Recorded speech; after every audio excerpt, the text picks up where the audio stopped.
اس کا حاصل یہ ہے کہ دوستیاں اور یاریاں مشرکوں کے ساتھ اور اہل باطل کے ساتھ تعلقات بد اعتقادی میں ہم جنسی کے باعث دنیا میں ملے رہتے ہیں، تو یہ ایک وجہ ہوتی ہے حق قبول نہ کرنے کی کہ یاروں دوستوں کو نہیں چھوڑ سکتا اور جن کے ساتھ تعلقات ہیں ان کو چھوڑ نہیں سکتا، ترک نہیں کر سکتا۔ ایک دوسرا کہ جو ارواح خبیثہ ہوتی ہیں ان کی آپس میں مناسبت ہوتی ہے۔ ارواح خبیثہ جیسے ارواح طیبہ کی آپس میں مناسبت ہے، اسی طرح ارواح خبیثہ کی بھی آپس میں مناسبت ہے۔ لأن الجنسیت علت الضم،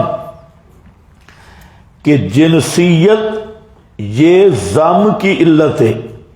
فالارواح الخبیثۃ تنضم الی ما یشاکلها فی الخبث، کہ جو پلیت روحیں ہوتی ہیں ان کا میلان پلیتوں کی طرف ہوتا ہے، جیسے الخبیثات للخبیثین، خبیث روح ہیں وہ مجانست سے محبت کرتی ہیں، اور طیب روحیں طیب کے ساتھ مناسبت رکھتی ہیں۔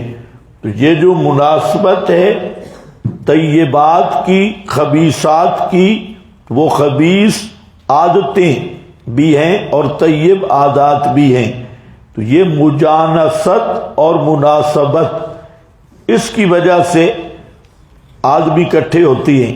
اگر آپ سکول و کالج کے لوگوں کو ملیں تو وہ مودودی کی تعریف کریں گے یا جیلمی کی تعریف کریں گے کہ مودودی صاحب نے بہت کام کیا ماشاءاللہ، کیونکہ جنس ایک ہے، تو جنس کا جنس کی طرح میلان ہوتا ہے۔ اور اسی طرح سکول کالج کی پیداوار اس کا میلان ہوگا جیلمی کی طرف، کہ خبیث روح کی انس ہوتا ہے خبیث کی طرف۔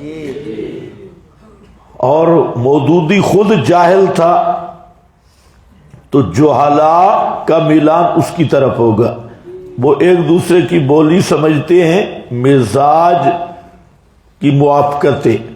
تو کذالک نولی بعض الظالمین، اسی طرح ہم دوست بناتے ہیں بعض ظالموں کو بعض کا، بما کانوا، وجہ تولی دوستی کی وجہ، بما کانوا یکسبون، بسبب اس کے کہ وہ کسب کرتے ہیں بد عقیدگی، بد عقیدگی کی وجہ سے وہ ایک دوسرے کے ساتھ دوستی رکھتے ہیں اس خبث کی وجہ سے، اس لیے وہ توحید کی طرف آنے کے لیے تیار نہیں ہوتے۔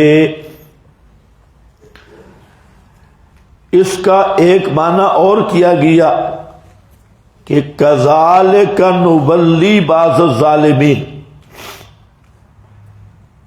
کہ ہم مسلط کرتے ہیں بعض ظالموں کو بعض پر۔ نولی کا معنی دوسرا مسلط کرنا، نسلط، مسلط کرتے ہیں بعض ظالموں کو بعض پر۔ اس کے دو معنی ہیں، ایک معنی یہ ہے کہ اللہ تعالی بسا اوقات ظالم پر ظالم کو مسلط کر دیتے ہیں، جیسے نواز شریف تھا تو عمران کو مسلط کر دیا، عمران تھا تو شہباز کو مسلط کر دیا۔ اصل تو مسلط وردی ہے، ایک ظالم پر دوسرا ظالم مسلط کرتی ہیں، اور یہ ہمیشہ رہا۔ بڑے ظالمین پر دوسرے ظالموں نے یورپ، امریکہ، چائنا، روس، تو یہ امریکہ کا اقتدار تو یہ 1914 کی جنگ عظیم کے بعد اور اس کے بعد بھی جنگ عظیم ہوئی، اس میں امریکہ ابھرا ہے۔ اس سے پہلے برطانیہ تھا، برطانیہ اس کی حکومت ختم، امریکہ کا راج شروع ہوا، اور برطانیہ کی جو حکومت رہی ہے یہ پوری دنیا کے قریب برطانیہ کا راج رہا۔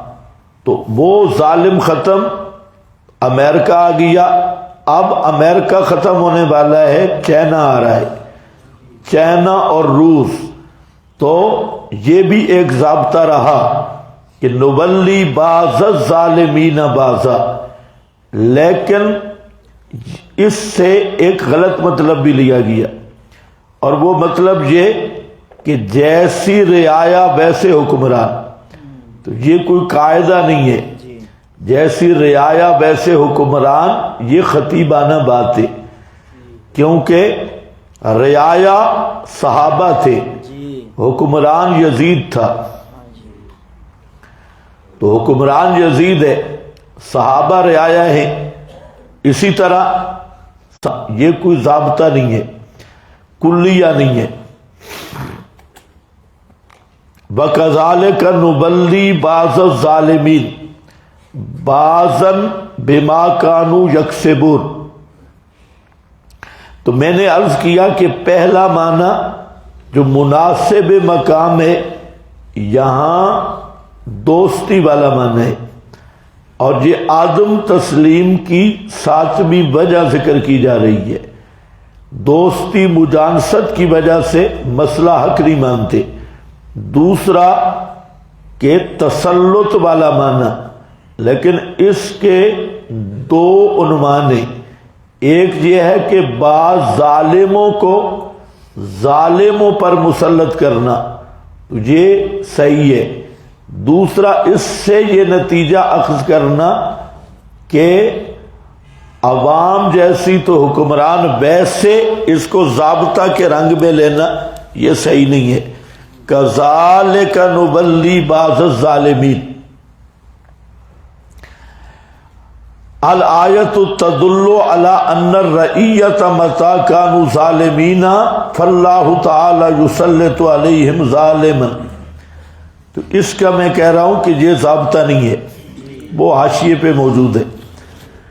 بما کانوا یکسبون، یا معشر الجن والانس، یہ تخویف اخروی ہے۔ یار کسی کو بلا، لاؤڈ سپیکر والے کو کسی کو بلاؤ، یہ تمہارے بس کی بات نہیں، تھوڑے اس کو ہلاتے رہو۔ یہ کام پہلے کرنے کے ہوتے ہیں، رات بھی نہیں چلا اور تمہیں بالکل بے فکری ہے۔ یا معاشر الجن تخویف اخروی ہے، اے جماعت جنوں کی اور انسانوں کی۔ الم یاتکم رسل منکم، کہا جائے گا اے جماعت جنوں کی اور انسانوں کی، کیا نہیں آئے رسول تمہارے پاس، منکم من مجموعکم، تمہارے مجموعے سے، یا من احدکم، تم میں سے ایک فریق یعنی انسان، منکم انسانوں میں سے، یقصون علیکم آیاتی، جو بیان کرتے تھے اوپر تمہارے میری آیات، وَيُنذِرُونَكُمْ لِقَاءَ يَوْمِكُمْ هَذَا، اور ڈراتے تھے تمہیں لقاء یومکم ھذا، ملاقات تمہارے اس دن کی، قالوا شہدنا علی انفسنا، الم یاتکم رسل منکم، کیا نہیں آئے تھے رسول تم میں سے، اس پر بحث ہوئی کہ منکم کا خطاب جن اور انس دونوں کو ہے، حالانکہ رسول انسانوں سے آئے۔ اللہ یستفی من الملائکۃ رسلا ومن الناس، اللہ تعالی فرشتوں سے اور انسانوں سے رسول کا انتخاب فرماتی ہے۔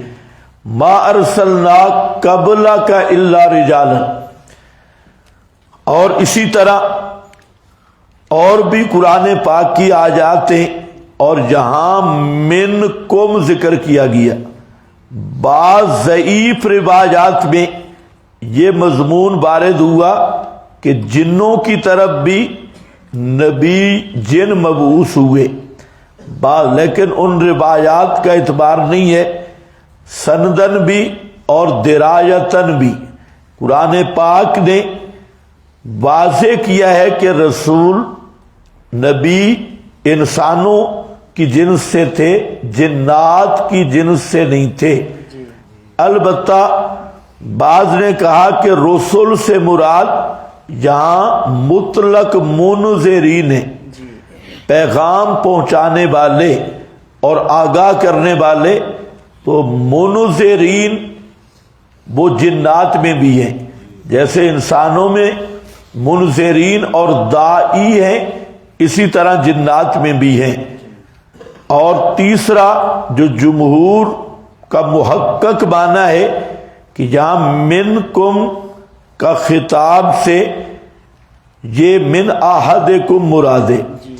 جیسے آپ نے پڑھا کہ مرج البحرین میں کہ دو دریاؤں سے ان کو ملایا، ان سے موتی مونگے نکالے، کھاری اور میٹھا، تو دونوں کے بارے میں فرمایا یخرجو منہما اللؤلؤ والمرجان، حالانکہ من احدہما ایک سے نکلتے ہیں، دونوں سے نہیں۔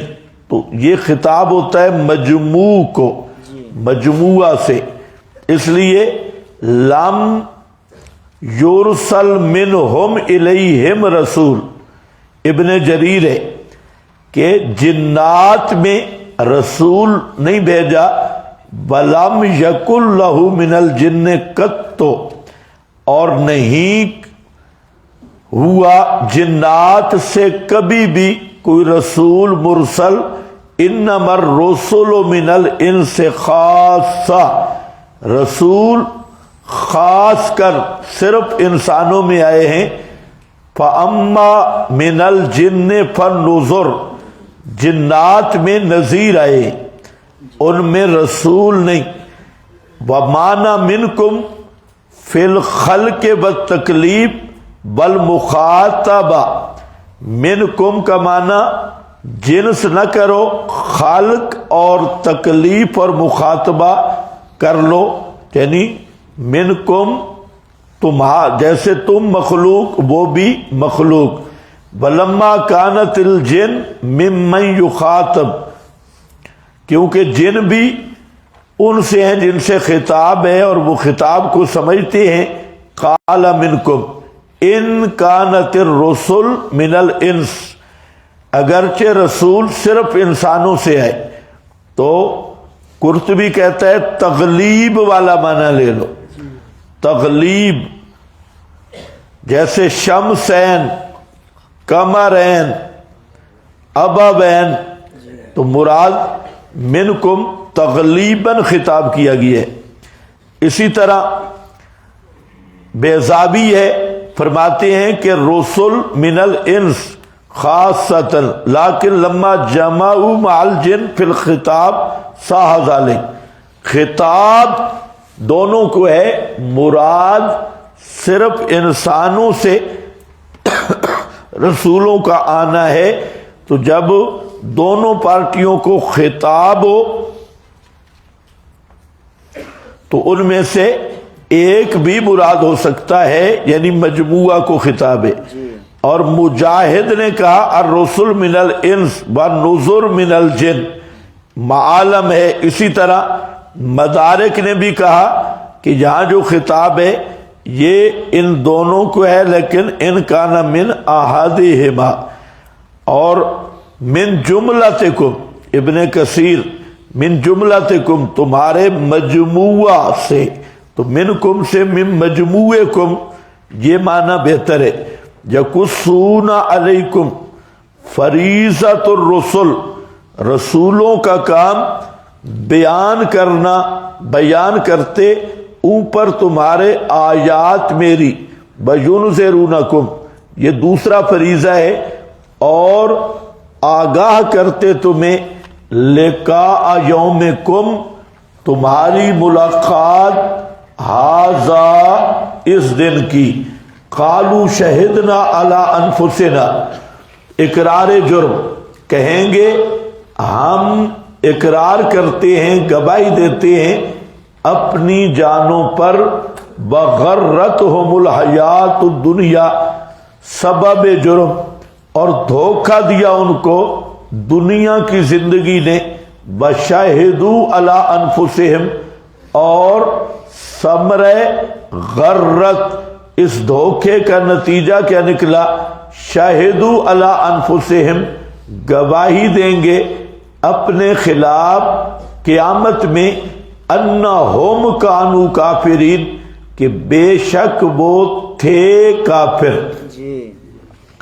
انہم کانوا کافرین کہ وہ دنیا میں کافر رہے، اعترفوا بکفرہم دنیا میں تو نہیں مانتے نا ہم کافر ہیں، دنیا میں تو کہتے ہیں ہم عاشق ہیں اور باادب ہیں، اور قیامت کے دن جب یہ انکشاف ہوگا تو پھر اپنے کفر پر خود گواہ ہوں گے۔ آگے آئے گا سورۃ الاعراف میں کہ جب روح پہنچتی ہے، فرشتے نکالتے ہیں، حلقوم پہ روح پہنچتی ہے، تو وہاں پہلا سوال ہوتا ہے این ما کنتم تدعون من دون اللہ، کہاں گئے وہ ہستیاں جن کو اللہ کے سوا حاجات میں تم پکارتے تھے، قالوا ضلوا عنا وشہدوا علی انفسہم انہم کانوا کافرین، دنیا میں تکفیر سے ڈرتی ہیں، سارا جھگڑا بھی مسئلہ بیان کرنے پہ جھگڑا نہیں ہوتا، جھگڑا ہوتا ہے فتویٰ حکم بیان کرنے پہ، حکم نہ بیان کرو، یعنی کافر رہ کے بھی کافر کہلوانے۔ یہ لاؤڈ سپیکر والا کو نہیں کیا ہم کو فون، لاؤڈ سپیکر کا میں نے کہا اس کو بلاؤ، امین اعظم سے فون کرتے یا بندہ بھیجتے لے کر اسے نے لاؤڈ سپیکر بھی منگواؤ، وہ منگاتے ابھی مانگیے کل میں نے وہ، ہاں ان کو کہو بلاؤ، اس کو پورا سبق خراب کر رہا ہے۔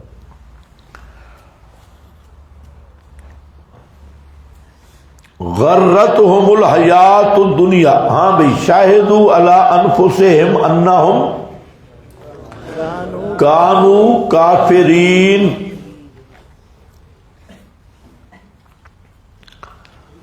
گواہی دیں گے اپنے نفسوں پر قیامت کے دن،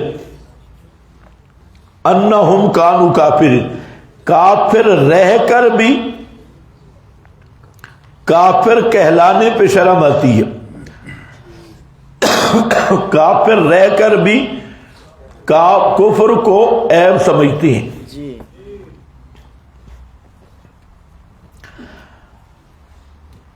پچھلے دنوں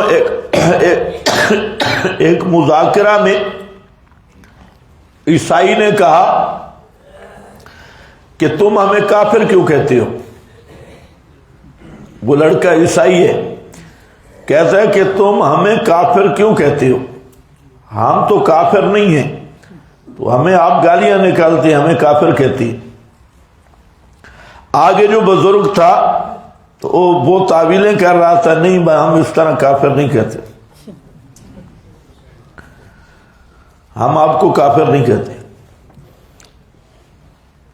وہ عیسائی لڑکا ہوشیار تھا، اس نے کہا تمہارے قرآن میں ہمیں کافر لکھا ہوا ہے، تم کہتے ہو یا نہیں کہتے ہو، لقد کفر لکھا ہوا ہے، پکے کافر ہے۔ وہ آگے رواداری کر رہا تھا، نہیں ہم تو آپ کو کافر نہیں کہتے، دعوت کا طریقہ ہے۔ ہم جماعت کے ساتھ گئے تو ہمارے ساتھ ایک ساتھی تھا، عیسائی کی دکان تھی، اس کو وہ دعوت دینے لگا۔ اس نے کہا جی مسجد میں تشریف لائیں، ایمان یقین کی بات ہوگی۔ عیسائی نے کہا کہ پہلے یہ بتاؤ آپ مجھے کافر کہتے ہیں؟ اس نے کہا توبہ، ہم تو نہیں کہتے، ہم تمہیں کافر نہیں کہتے، تم اور ہم ایک ہی چیز ہیں، تم بھی اللہ کو مانتے ہو، ہم بھی اللہ کو مانتے ہیں، تم بھی عیسیٰ کو مانتے ہو، ہم بھی عیسیٰ کو مانتے ہیں۔ اس نے کہا ایک ہی چیز ہے، کوئی فرق نہیں؟ اس نے کہا کوئی فرق نہیں۔ تو اس نے کہا پھر میرا کیا فائدہ ہوگا ادھر آنے کا، میں اپنی دکان چھوڑ کے نہیں آؤں گا۔ یہ میرے سامنے اس نے دعوت دی۔ ہاں بھائی، میں نے کہا بھائی وہ تو کافر تھا، تو بھی بن گئی ہے، وہ تو تھا ہی تھا نا، تو بھی ہو گئی ہے۔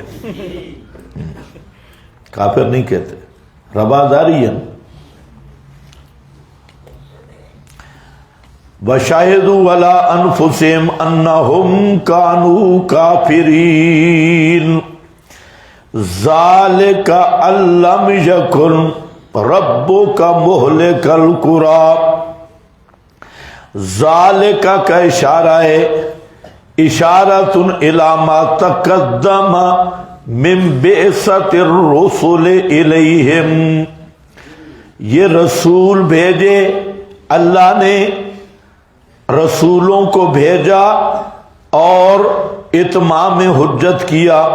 حکمت بعثت علم یکر ربک، یہ کہ نہیں ہے رب تیرا مہلک القری، ہلاک کرنے والا بستیوں کو، بے ظلم، ساتھ ظلم کے، یعنی بے ظلم اہلہا بالشرک، ظلم سے مراد شرک ہے، اور القری اہل قری، بستیوں والوں کے شرک کی وجہ سے اللہ بستیوں کو ہلاک نہیں کرتا۔ وَأَهْلُهَا غَافِلُونَ، اس حال میں کہ بستیوں والے بے خبر ہوں، یعنی ان کو دعوت نہ پہنچے، ان کو دعوت نہ پہنچے، اتمام حجت نہ ہو، حتیٰ نبعث رسولا۔ دوسرے مقام پہ یہی بات ذکر کی، یہ پورا مضمون ہے قرآن کا کہ انبیاء کا بھیجنا اتمام حجت ہے۔ جب تک بستی والوں کو اور شہر والوں کو توحید کی دعوت نہ پہنچے، اس سے پہلے اللہ بے خبری میں انہیں ہلاک نہیں کرتا۔ پہلے اتمام حجت ہوتی ہے، دعوت ہوتی ہے۔ خیال رکھو، بعد نے یہاں غلط، وہ جو رائے بینڈ کا بزرگ بیان کر رہا تھا کہ کوئی قوم بھی شرک کی وجہ سے برباد نہیں ہوئی، اس کو بھی غالباً اسی آیت سے دھوکہ لگے۔ وَأَهْلُهَا غَافِلُونَ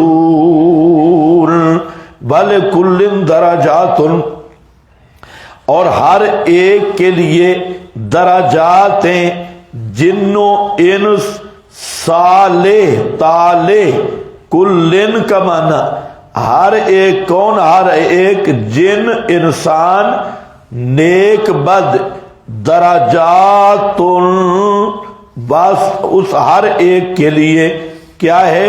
واسطے ہر عمل کرنے والے کے لیے درجات ہوتی ہیں، مما عملو، بوجہ اعمال کے جو وہ کرتے ہیں، اعمال کے لحاظ سے وہ جو عمل کرتے ہیں۔ کافر کے عمل کے بھی درکاتیں، مومن کے عمل کے درجاتیں، مما عملو لکل عامل بطاعت اللہ او بمعصیتہ،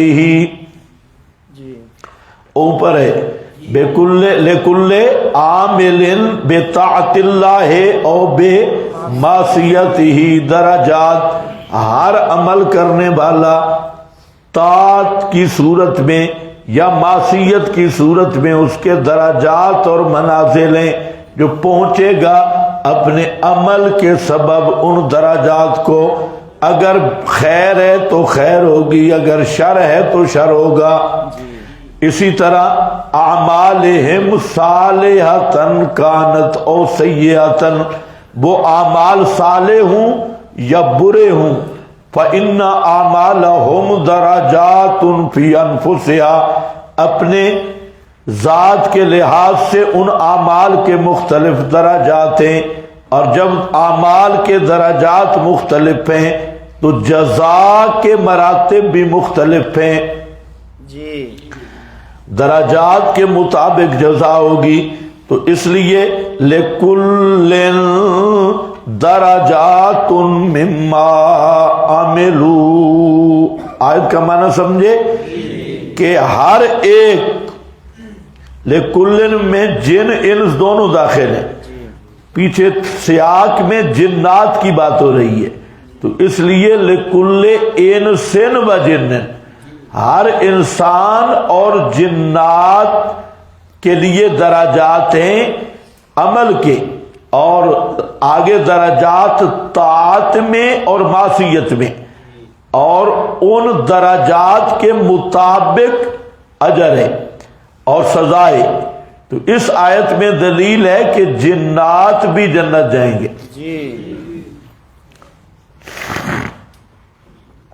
وفی ھذا ما يدل على ان المطیع من الجن فی الجنہ والعاصی منہم فی النار، جنات کا جو بزرگ ہوگا وہ بھی جنت میں جائے گا، اور جو گناہگار ہوگا، عاصی مشرک ہوگا، وہ جہنم میں جائے گا جیسے انسان۔ اور یہی زیادہ صحیح بات ہے، لیکن سورۃ الاحقاف کے حاشیہ پر اس کی تفصیل میں نے لکھی ہے، وہاں پر دیکھ لینا۔ امام ابو حنیفہ رحمت اللہ علیہ کی طرف منسوب یہ ہے کہ امام صاحب فرماتے ہیں کہ جنات کی نجات جہنم سے بچ جانا ہے، جنت میں جن نہیں جائیں گے۔ اس قول کو بعض دیگر نے بھی لکھا کہ جنات کا بس یہی کامیابی ہے کہ وہ جہنم سے بچ جائیں، جنت کی نعمتیں جنوں کے لیے نہیں ہیں۔ لیکن صحیح بات یہی ہے، امام صاحب کی طرف اس قول کی نسبت میں نظر ہے، یہ جو قول ہے یہ امام صاحب کی طرف منسوب ہے، جیسے اور بہت سارے اقوال آپ کی کتب میں بھی امام صاحب کی طرف غلط منسوب ہے۔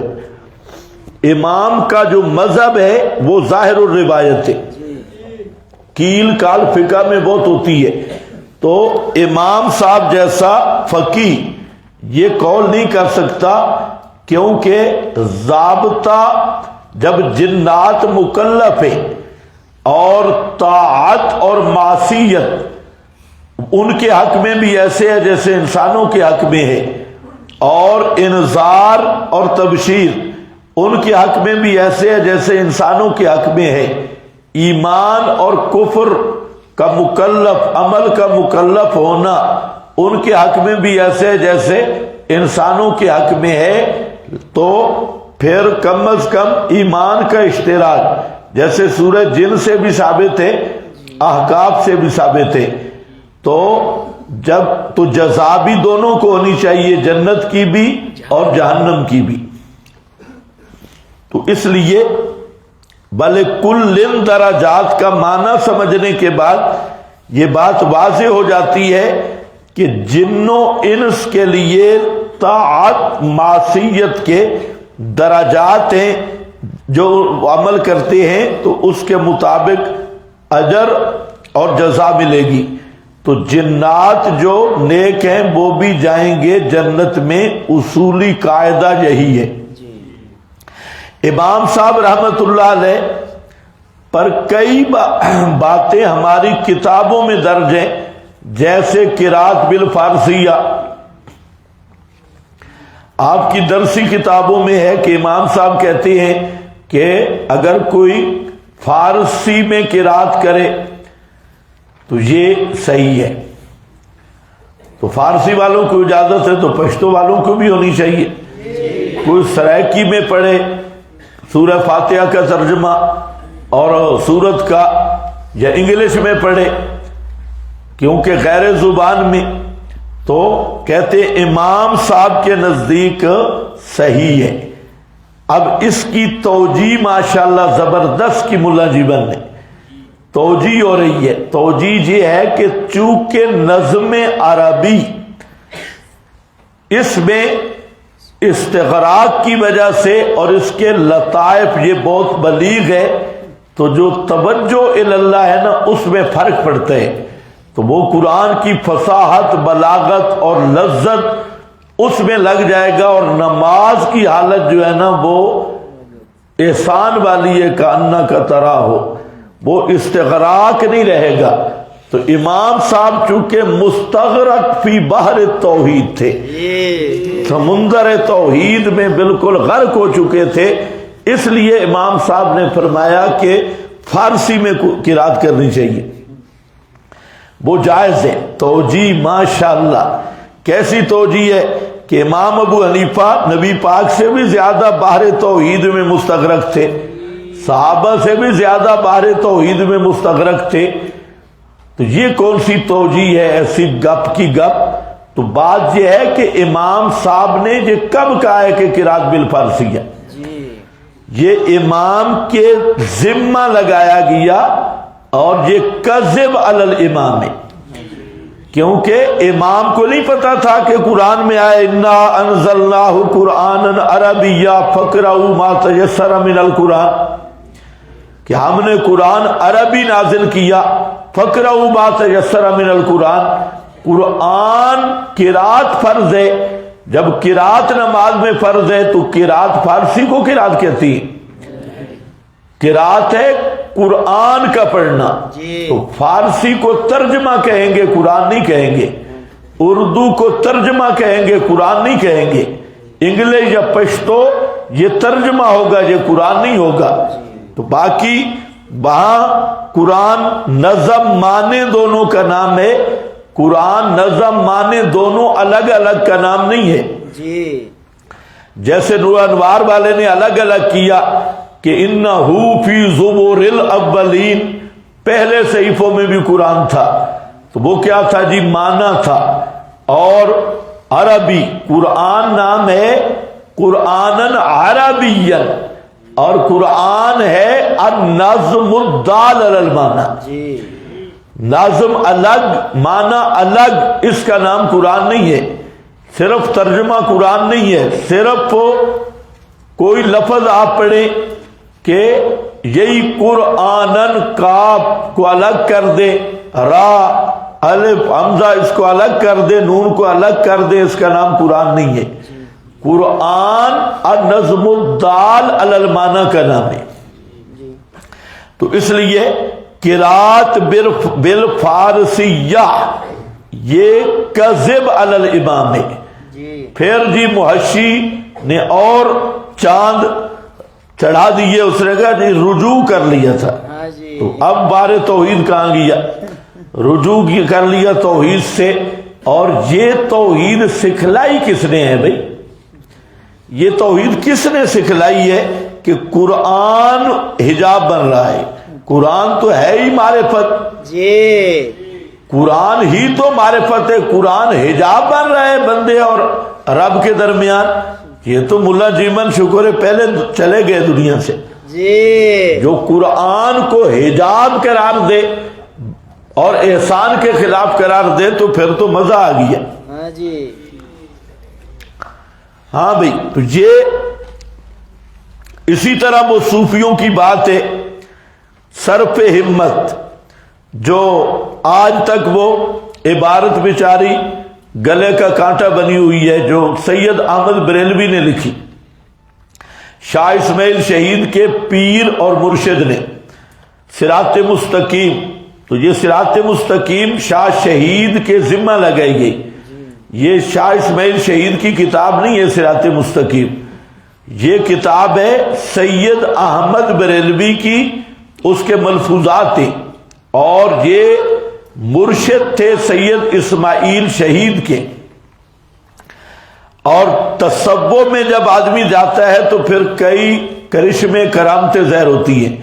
تو یہ سید احمد بریلوی جو تھا تو اس نے بعض چیزیں جو تصوف کی وہ ملفوظات ہوتے تھے تو دو آدمی اس کو لکھتے تھے.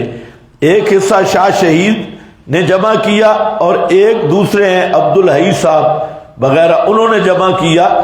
تو یہ نہیں پتا کہ یہ عبارت کس حصے میں ہے جو صرف ہمت کی بات ہے، جو بریلویوں نے اس پر کفر کے فتوے لگائے اور اہل حدیثوں نے بھی اب اس پہ کفر کے فتوے لگانے شروع کیے. وہ عبارت کفر نہیں ہے، یہ ان کی جہالت ہے، لیکن عبارت غلط ہے. عبارت غلط ہے، ایک صوفیانہ بات ہے. عبارت کیا ہے کہ نماز کے اندر عبارت کا خلاصہ یہ ہے کہ نماز کے اندر نبی پاک صلی اللہ علیہ وسلم کی طرف صرف ہمت گاؤ خرق کی نسبت بدتر ہے. گاؤ خر کی نسبت بدتر ہے، اس طرح کی عبارت ہے. مقصد ہے کہ نماز کے اندر رسول اللہ صلی اللہ علیہ وسلم کی طرف صرف ہمت کرنا یہ گائے اور گدھے کی طرف صرف ہمت کرنے سے بدتر ہے. اس کو بریلویوں نے لیا، انہوں نے دیکھا، کہتے ہیں نبی کا خیال گدھے گائے سے معاذ اللہ بدتر ہے، اس سے بڑا گستاخ کون ہے. احمد رضا نے اس پہ وہ جو لکھا الکوکب الشہابیہ فی کفریات امام الوہابیہ، اس میں اس عبارت پہ لکھتا ہے کہ شاہ اسماعیل نے نبی پاک کو ننگی گالیاں دی، ننگی گالیاں دی. لیکن احمد رضا پھر خود پھنس گیا، کئی مقام 70 کفریات گنوا کے اور کہہ کے ننگی گالیاں دی اللہ رسول کو. پھر کہتا ہے کہ علماء محتاطین اسے کافر نہ کہیں. ہمارا یہی مذہب ہے علیہ الاعتماد. ہمیں اہل لا الہ الا اللہ کی تکفیر سے روکا گیا. اور دوسرے مقام پہ لکھتا ہے جو گستاخ رسول کے کفر میں شک کرے وہ کافر ہے. دونوں مقدمے ملا لو کہ شاہ شہید نے رسول اللہ کو ننگی گالیاں دی اور جو رسول اللہ کا گستاخ کے کفر میں شک کرے وہ کافر ہے، اور احمد رضا کہتے ہیں شاہ اسماعیل کو کافر نہ کہا جائے.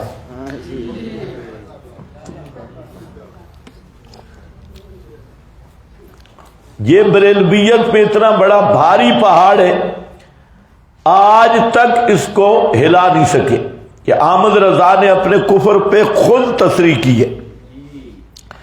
لیکن جو عبارت تھی وہ عبارت سمجھو،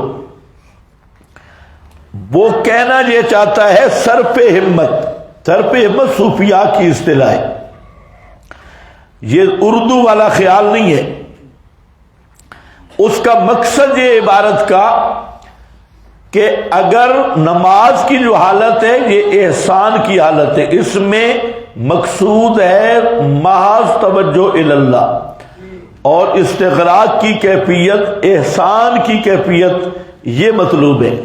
اگر نماز میں ادھر سے توجہ کاٹ کر مخلوق کی طرف کرتا ہے، اب مخلوق میں دو قسم کی مخلوق ہے، ایک معظم مخلوق ہے اور ایک حقیر مخلوق ہے.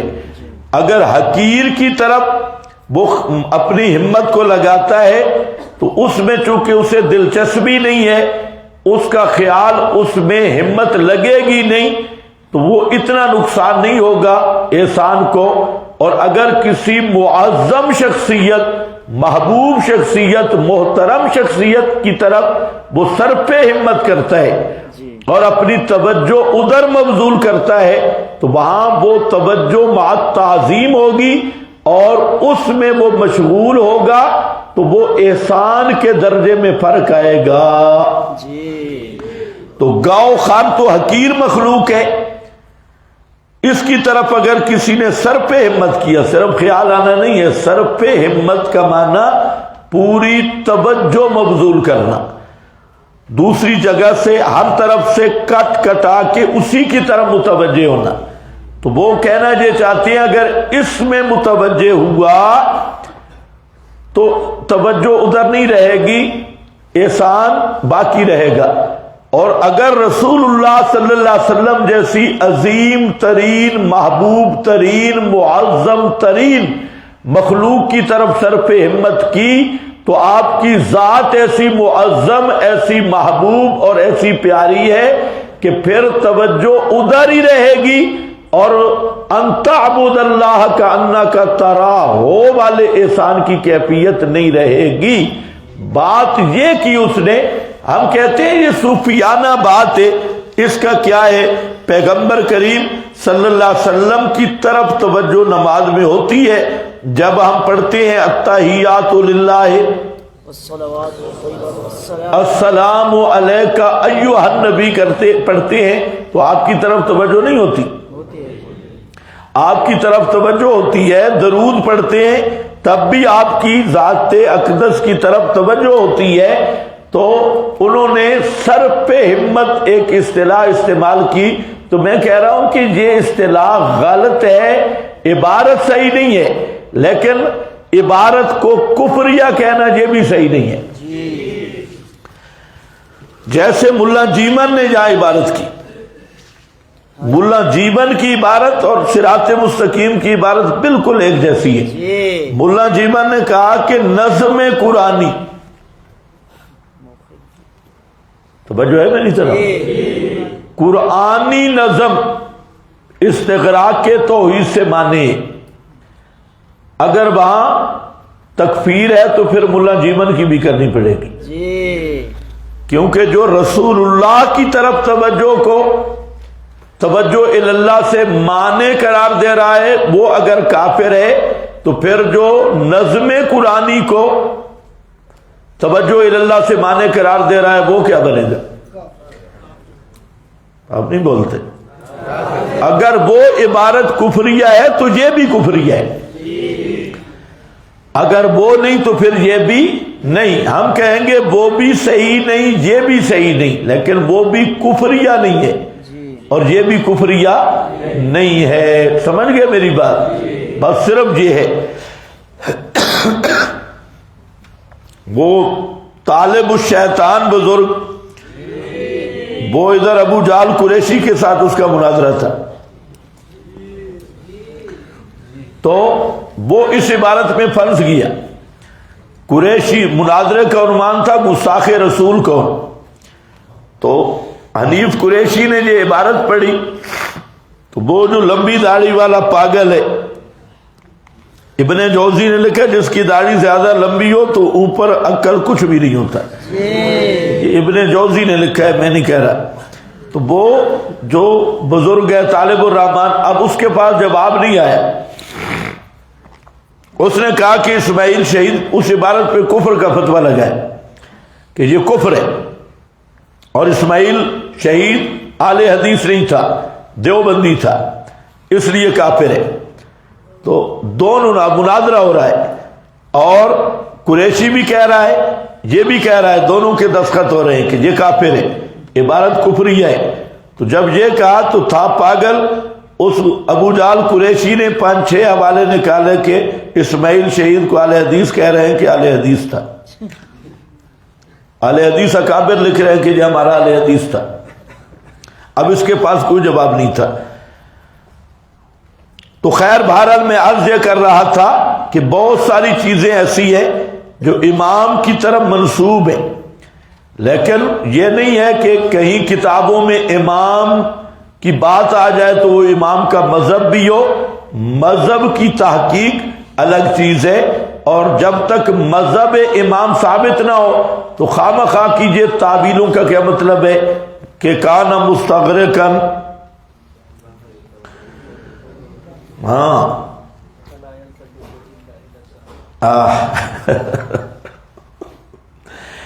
یہ بہت عجیب توجیہ کی، حیرانگی کی بات ہے.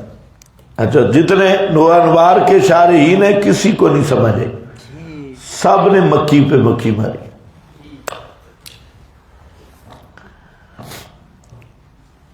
اور میرا خیال ہے پتہ تمہیں بھی نہیں تھا.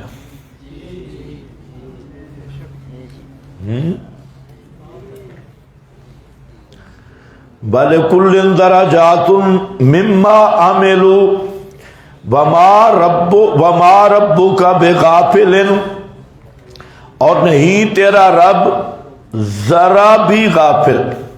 یہ بات تاکید کے لیے، ذرا بھی غافل عما یعملون، ان اعمال سے جو وہ کر رہے ہیں. بَرَبُّكَ الْغَنِيُّ ذُو الرَّحْمَةِ، وَرَبُّكَ الْغَنِيُّ ذُو الرَّحْمَةِ، دفع شبو یعنی رسول اس لیے نہیں بھیجتا کہ وہ محتاج عبادت ہے.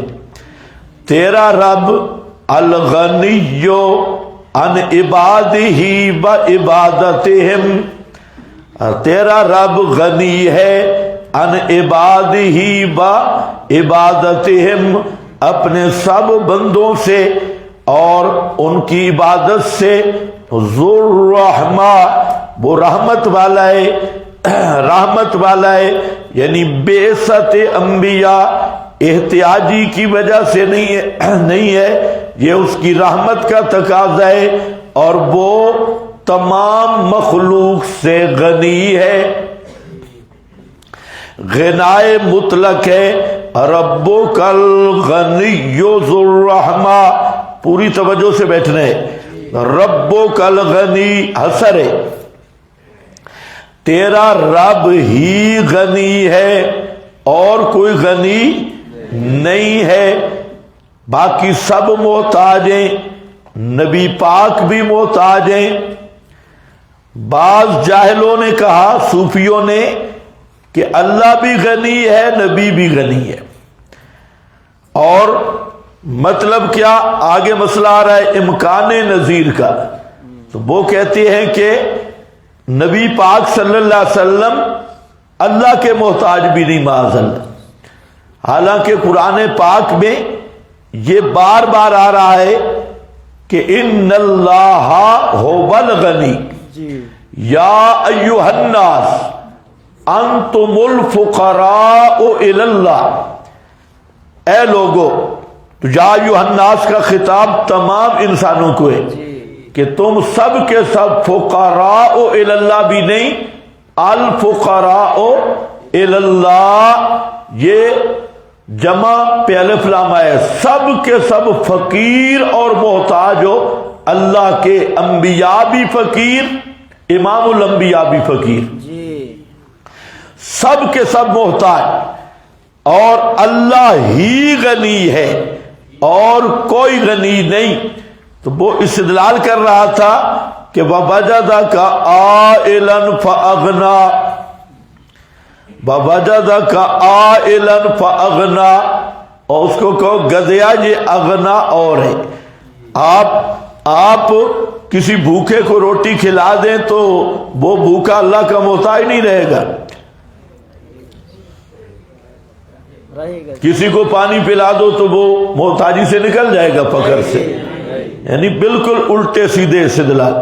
اور ربک الغنی ذو الرحمہ، تیرا رب ہی، اسی لیے ربو کا فرمایا، تیرا رب ہی غنی ہے، آپ نہیں. ذو الرحمت، رحمت والا ہے. تو ارسال رسل یہ کسی احتیاجی ضرورت کی بنا پہ نہیں کہ اللہ کو تمہاری عبادت کی ضرورت ہو یا بندوں کی محتاجی ہو، نہیں، بلکہ یہ اس کی رحمت ہے.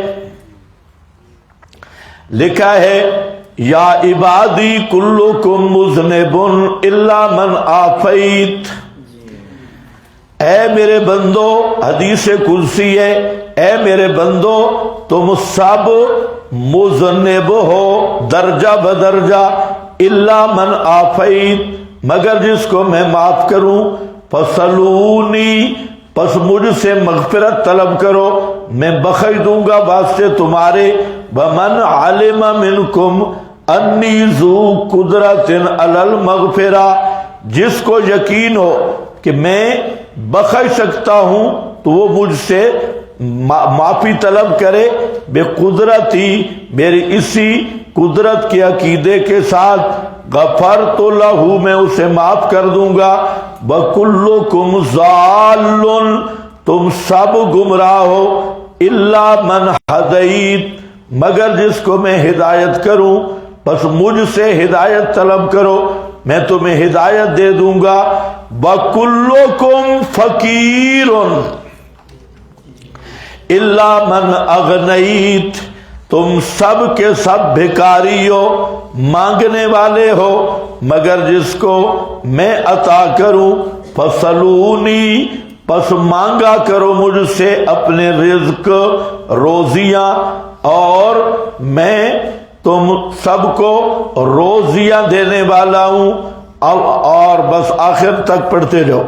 تو فرمایا وَرَبُّكَ الْغَنِيُّ ذُو الرَّحْمَةِ إِن يَشَاء، اگر چاہے اللہ، یہ نمونہ غنا ہے، یُذْہِبْکُم،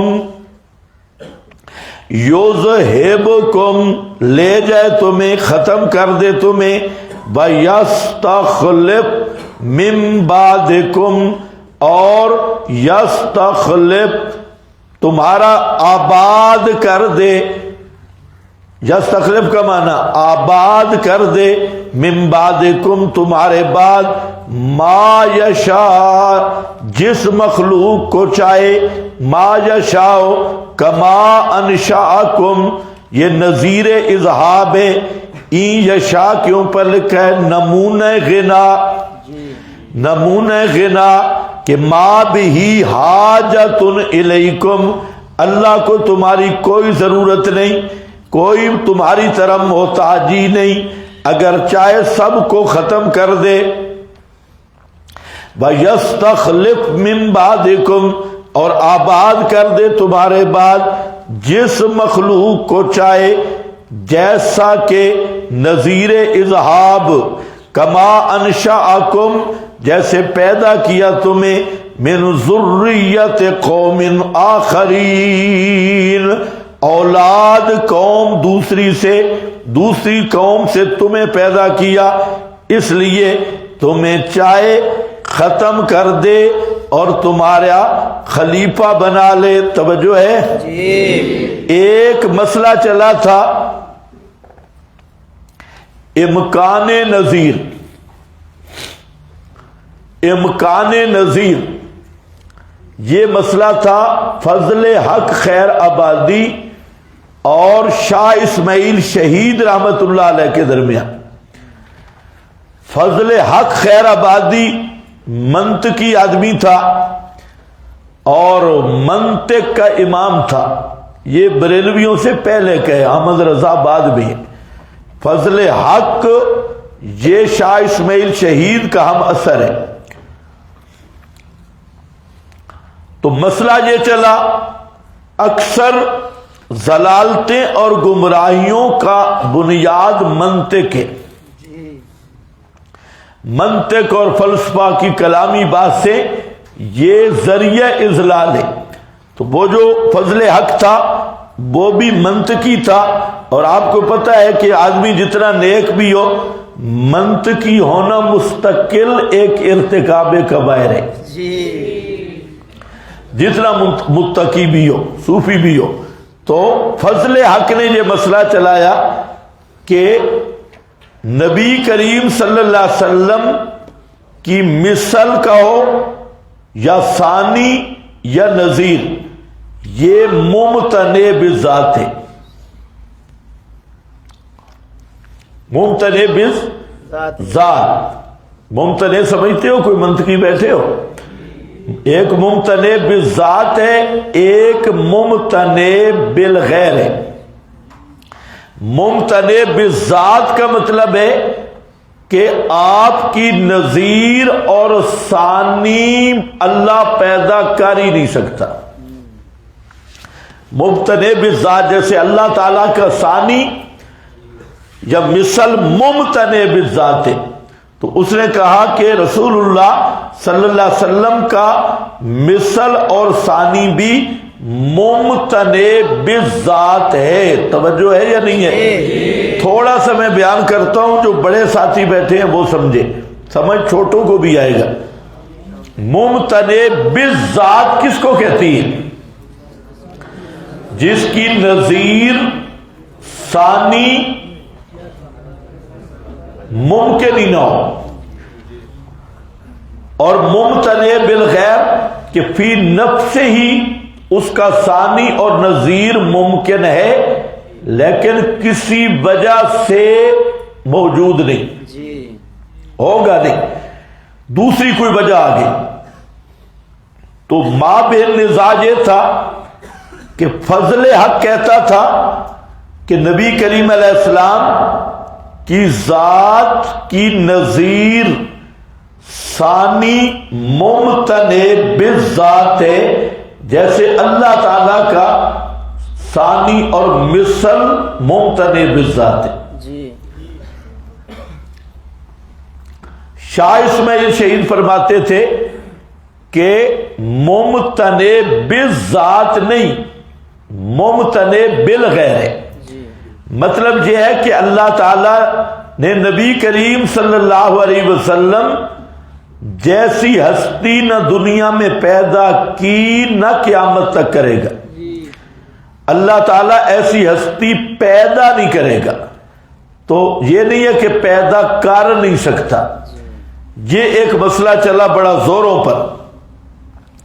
فضل حق نے چند دلائل پیش کیے،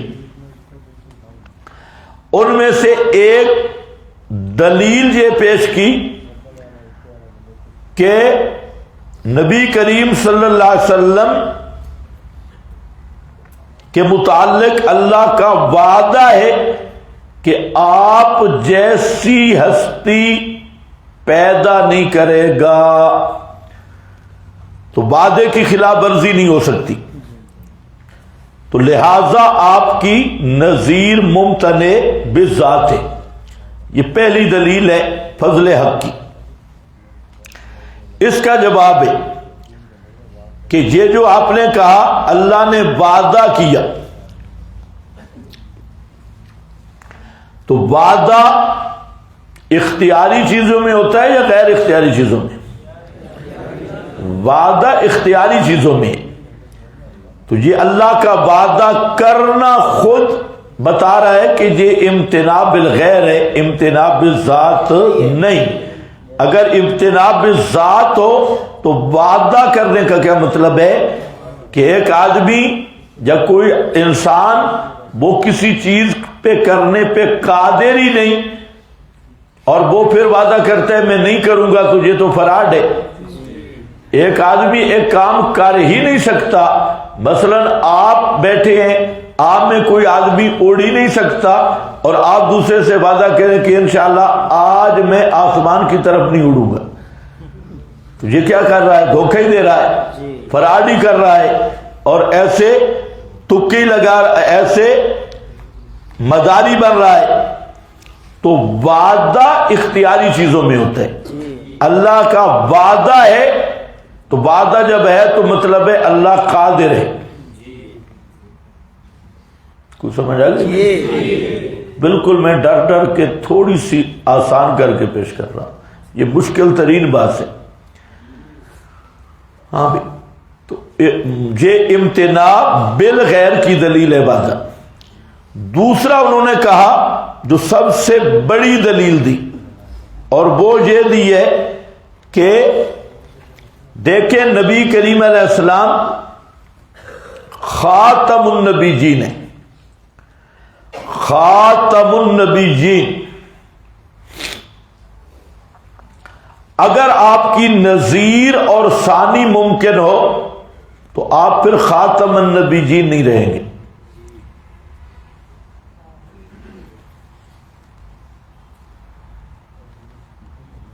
کیا کہا میں نے؟ خاتم النبیین ہے، اگر آپ کی نظیر ممکن ہو تو آپ خاتم النبیین نہیں ہیں۔ آپ خاتم النبیین ہیں، اگر آپ کا ثانی یا نظیر مانا جائے تو اس صورت میں آپ خاتم النبیین پھر کیسے ہوں گے؟ دو خاتم النبیین ہوں گے، تو ثانی کیسے ہو سکتا ہے؟ یہ بڑی مضبوط دلیل تھی لا ینحل کہ آپ خاتم النبیین ہیں. اب اگر دوسرا بھی خاتم النبیین ہو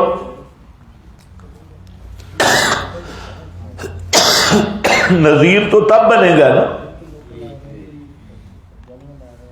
ثانی تب بنے گا. جواب یہ ہے کہ یہ بھی بودی دلیل ہے. بات یہ چل رہی ہے امتناع بالذات کی، امتناع بالغیر کی نہیں.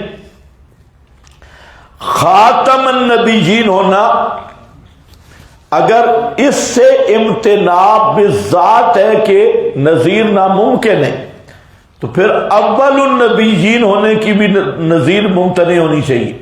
جی آدم اول النبیین ہے، آپ خاتم النبیین ہیں. کون سمجھ رہا ہے میری بات کو؟ خاتم النبیین کی اگر نذیر ممتنع بالذات ہے تو پھر اول النبی کی نذیر بھی ممتنع بالذات ہونی چاہیے. جی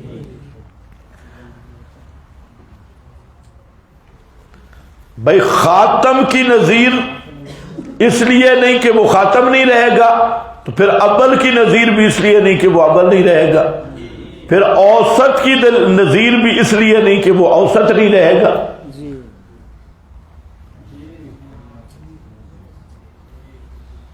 تو یہ بھی امتناع بالذات کی دلیل نہیں بنتی، امتناع بالغیر کی دلیل بنتی جی کہ اللہ کسی کو آپ کی نذیر پیدا نہیں کرے گا. یہ نہیں ہے کہ اللہ قادر ہی نہیں. سمجھ گئے کہ نہیں؟ یہ امتناع بالذات کی دلیل نہیں ہے، امتناع بالغیر کی دلیل ہے. ورنہ اسی پر یہ نقل وارد ہوگا کہ جیسے خاتم النبیین ایک ہے اول النبیین بھی ایک ہے، جیسے خاتم النبیین ایک ہے اسی طرح خاتم المخلوقین بھی ایک ہے. کوئی مخلوق کا آخری بھی ہوگا اور اول مخلوق بھی ایک ہے، تو پھر اول مخلوق اس کی بھی نظیر ممتنع، آخری مخلوق اس کی بھی نظیر ممتنع، اول نبی اس کی ضمیر بھی ممتنع، آخری نبی اس کی بھی نظیر ممتنع، اول ولی اول الاولیاء اس کی نظیر بھی ممتنع، اوسط الاولیاء اس کی نظیر بھی ممتنع، آخر الاولیاء اس کی نظیر بھی ممتنع، اول انسان اس کی بھی نظیر ممتنع، آخر انسان اس کی بھی نظیر ممتنع. تو اس لیے یہ منطق کی جہالت ہے، منطق کی. تو سمجھو کہ یہ امتناع بالذات کہیں گے تو پھر تو اللہ کسی چیز پہ بھی قادر نہیں رہے گا. جس چیز کا اول ہے جس چیز کا آخر ہے تو پھر نہ اول کی نظیر پہ قادر ہے نہ آخر کی نظیر پہ قادر ہے، تو پھر تو اللہ تعالیٰ ان اللہ علی کل شیء قدیر حذف ہو گیا، منسوخ ہو گیا اس منطق کی وجہ سے. تو اس لیے یہ بھی کوئی دلیل امتناع بالذات کی نہیں جو ما بین نزاع ہے. ہاں امتناع بالغیر کی دلیل بن سکتی ہے کہ اللہ تعالیٰ نے آپ کا ثانی پیدا نہیں کرنا اس لیے کہ آپ خاتم النبیین ہیں. اللہ تعالیٰ آدم کا ثانی بھی پیدا نہیں کرے گا اس لیے کہ وہ کیا ہے؟ اول النبی. اول نبی ہونے میں کچھ بہتر ہوئے.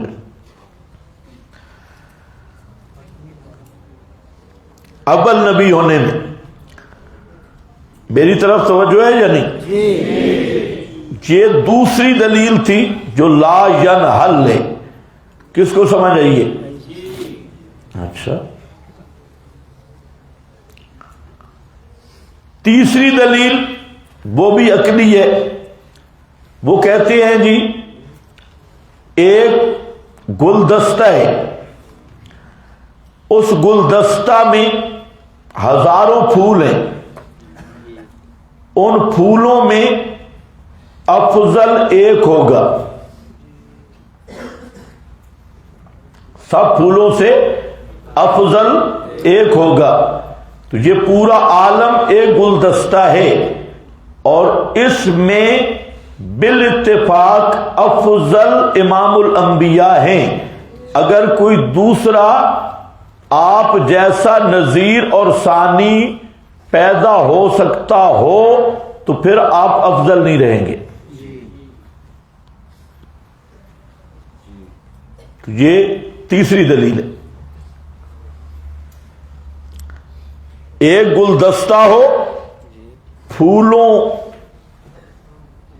کا اور اس میں کئی پھول ہو، ان میں افضل ایک ہی ہوگا. اگر دوسرا بھی کوئی اس کی نظیر ہو تو پھر وہ افضل نہیں رہے گا. تو اس پورے جہان میں بالاتفاق آپ افضل ہیں. اگر کوئی دوسرا بھی آپ کی نظیر اور ثانی ہو تو پھر افضل ایک نہیں رہے گا، حالانکہ افضل الخلق ہونے پہ اتفاق ہے.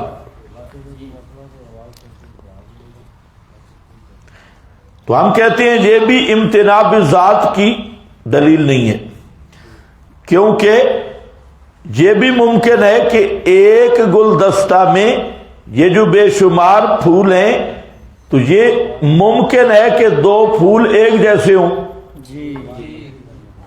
یہ جو افضل ہیں دو پھول ایک جیسے افضل ہوں، ایک جیسے ہوں. اور یہ بھی ہو سکتا ہے کہ اس گلدستہ کے ساتھ ایک دوسرا گلدستہ رکھ دیا جائے، دوسرا گلدستہ فرض کیا جائے. اب جو دوسرا گلدستے کا پھول وہ اس گلدستہ کے لحاظ سے افضل ہے، اس گلدستے کا پھول اس گلدستہ کے لحاظ سے افضل ہے. تو اس جہان کے ساتھ کوئی دوسرا عالم فرض کیا جائے تو دوسرے عالم کا جو وہ گلدستہ ہے وہ اس لحاظ سے افضل ہوگا، اس عالم کا پھول اس لحاظ سے افضل ہوگا. تو یہ بھی امتناع بالغیر کی دلیل ہے، امتناع بالذات کی دلیل نہیں ہے. اور اس کے اگر یہی نقد بھی وارد ہو سکتا ہے، اس پر نقد یہ ہے، یہ تو سیٹ بھی نہیں ہوا.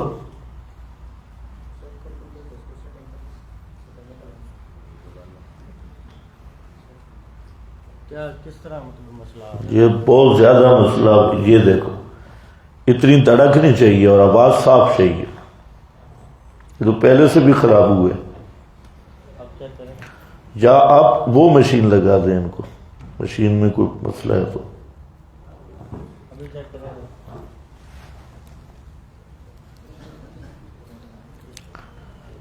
ہاں بھائی جہاں ہمیں آواز اتنا نہیں چاہیے، جہاں آواز کم ہو اور یہ سیٹنگ بھی چیک کریں، یہ دڑک شڑک نہ ہو، صاف آواز چاہیے.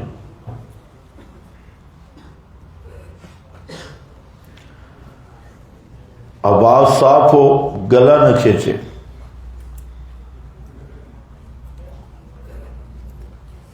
پہلے انہوں نے سیٹ کیا تھا، کسی اور نے سیٹ کیا تھا. ایک ہی آدمی سے سیٹ کرایا کرو.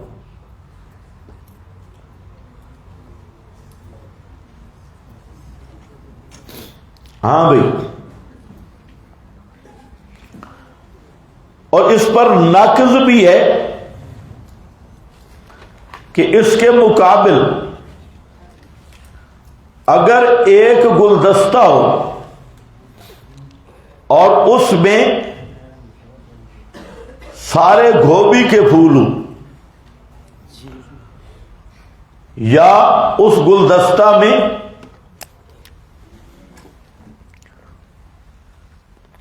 ناکارہ پھول ہوں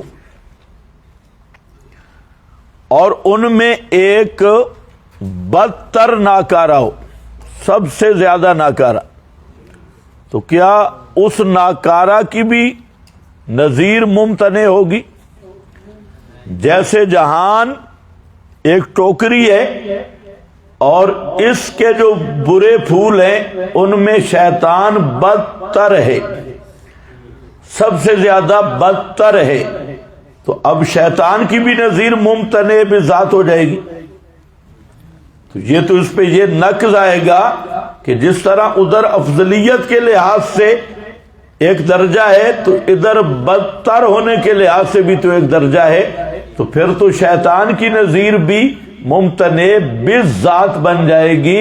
اس لیے فضل حق کی یہ تقریر بالکل لچر اور بالکل بیکار ہے.